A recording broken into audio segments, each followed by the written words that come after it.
Thank you very much. Rodney, thank you for that incredible introduction. And you all look great. You look fantastic. 2,100 strong here in Pittsburgh. Yep.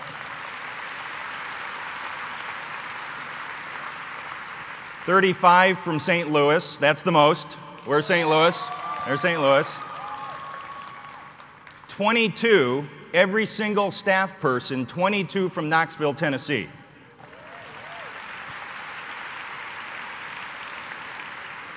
A little team building exercise on a 9-hour bus ride up and back.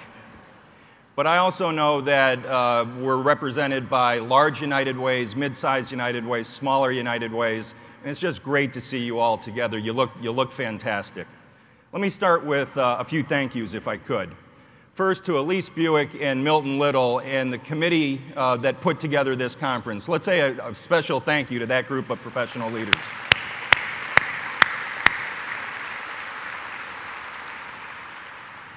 John Friel, who's the board chair here of the United Way of Allegheny County in Pittsburgh, and his volunteer team have put a ton of work into this conference. Let's say thank you to them as well.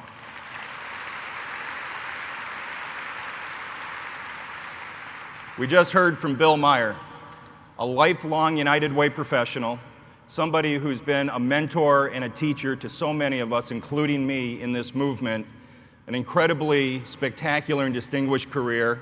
Bill's retiring this summer after an incredible run in United Ways across the country. Bill, we're so proud that you're part of our movement. You've made us a better movement for more than 30 years. We've got a little package in back with a big bow on it with your name on it. Thank you and congratulations on your retirement.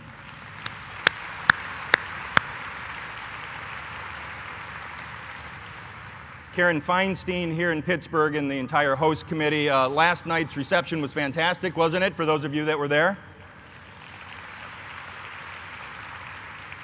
John Surma, who's the CEO of USX, US Steel, and I were supposed to make a few comments last night. We walked out onto the terrace and said, we won't subject you to that torture. We'll just let you continue to visit and so forth. So thank you to the host committee. I want to say a special thank you to Rodney Slater. Rodney, yeah.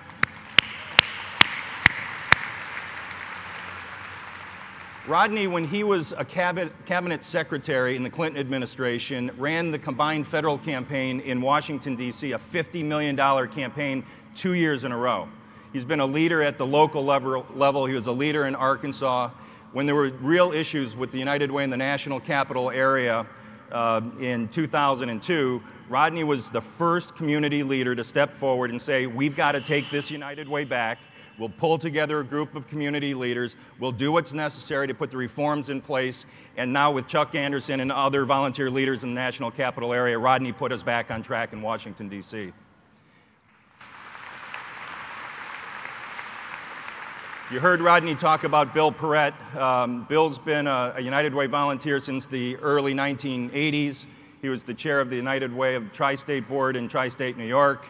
As you know, he's the global CEO at Deloitte, and among so many other things, besides a great partner to all of you across the country and increasingly with affiliates across the world, Deloitte has more Alexis de Tocqueville members than any organization in the world.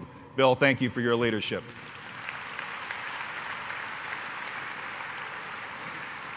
And if I could, a point of personal privilege. I want to say a special thank you before I get started to Brooke Manville and the entire learning team at United Way of America, to Pete Hahn and the creative services team, and all of my colleagues at United Way of America that make this kind of session possible. Thank you to all of you.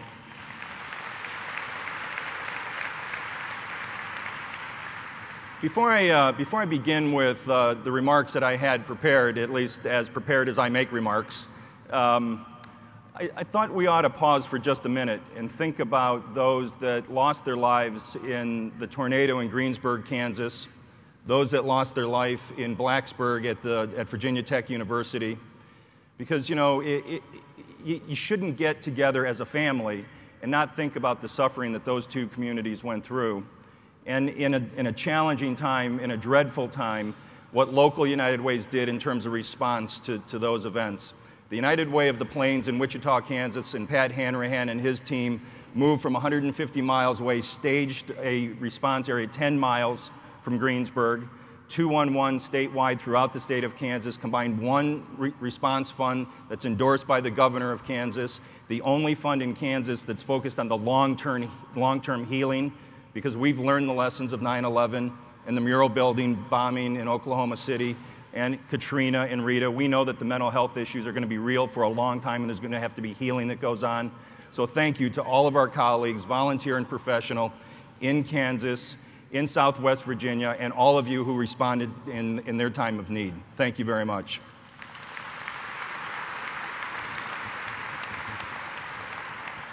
Rodney made the point that we've spent so much time in the Gulf Coast. We're only 18 months out from Katrina and Rita, and I don't want to start, again, my remarks that I've prepared without saying, again, a special thank you to all of the United Way leaders throughout the Gulf Coast, as well as all of the communities that responded in response to evacuees in Texas, in Louisiana, in Mississippi, in Memphis, in Atlanta, in Birmingham, everywhere. What an incredible response. History will state and show the response of the United Way movement in response to that disaster was stellar and a learning experience for the country. Thank you very much for that.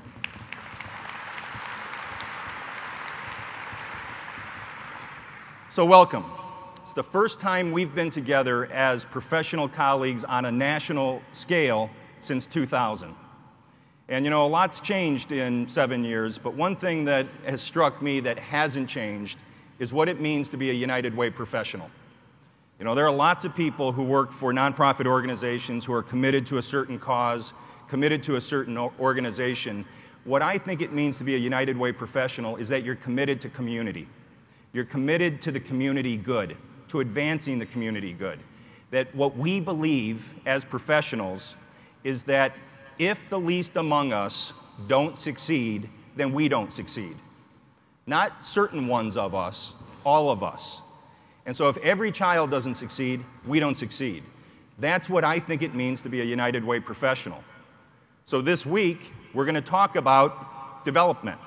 And I would encourage you to take every minute that you can to focus on learning, networking with each other, take every conversation that you can possibly think of, continue to build your network in the United Way movement, and have some fun.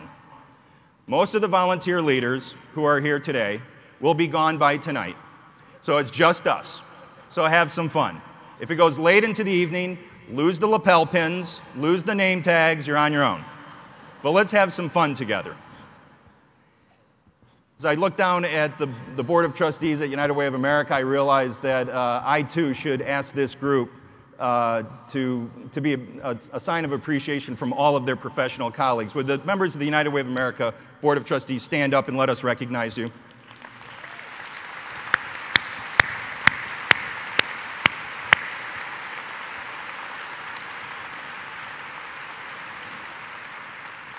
You know, I've reflected a bit on my own professional journey and the learning that I've gone through and the friends that I've made in United Way and the support I've gotten in United Way. I want to share a couple of those stories with you because I think in some ways, not being together for the last 7 years or so, we've forgotten some of the things that maybe we took for granted, at least some of us did, for too long.